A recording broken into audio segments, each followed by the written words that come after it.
सुमनसवन्दितसुन्दरि माधवि चन्द्रसहोदरि हेममयि मुनिगणवन्दितमोक्षप्रदायिनि मञ्जुळभाषिणि वेदनुते पङ्कजवासिनि देवसुपूजित सद्गुणवर्षिणि शान्तियुते जय जय हे मधुसूदन कामिनि आदिलक्ष्मि जय पालय माम्।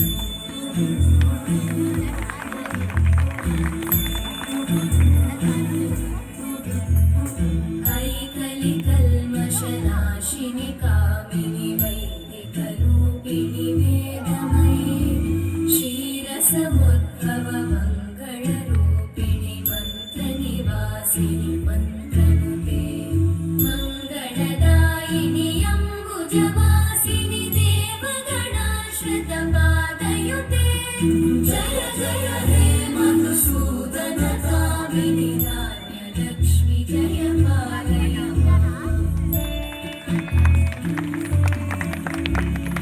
जय वरवर्णिनि वैष्णवि भार्गवि मन्त्रस्वरूपिणि मन्त्रमयि सुरगणपूजित शीघ्रफलप्रद ज्ञानविकासिनि शास्त्रनुते भवभयहारिणि पापविमोचनि साधुजनाश्रितपादयुते जय जय हे मधुसूदन कामिनि धैर्यलक्ष्मि जय पालय माम्।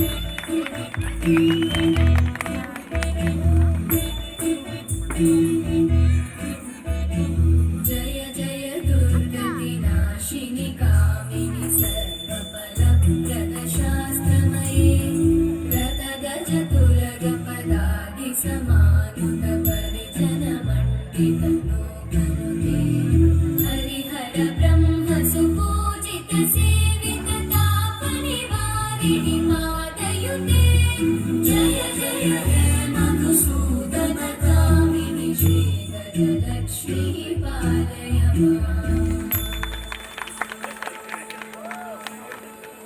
ऐकगवाहिनि मोहिनि चक्रिणि साधविवर्धिनि ज्ञानमये गुणगणवारिधि लोकहितैषिणि सप्तस्वरवरगाननुते सकलसुरासुरदेव मुनीश्वर माधव वन्दित पादयुते जय जय हे मधुसूदन कामिनि सन्तानलक्ष्मि पालय माम्।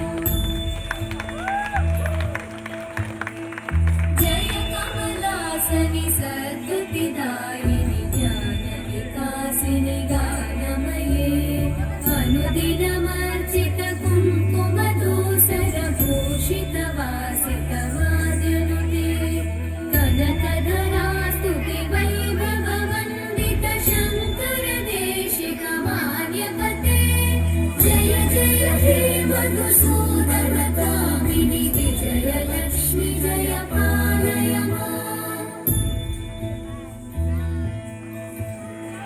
प्रणतसुरेश्वरि भारति भार्गवि शोकविनाशिनि रत्नमयि मणिमयभूषित कर्णविभूषण शान्ति समावृत हास्यमुखे नवनिधिदायिनि कलिवलहारिणि काव्यफलप्रद हस्तयुते जय जय हे मधुसूदन कामिनि विद्या लक्ष्मि पालय माम्।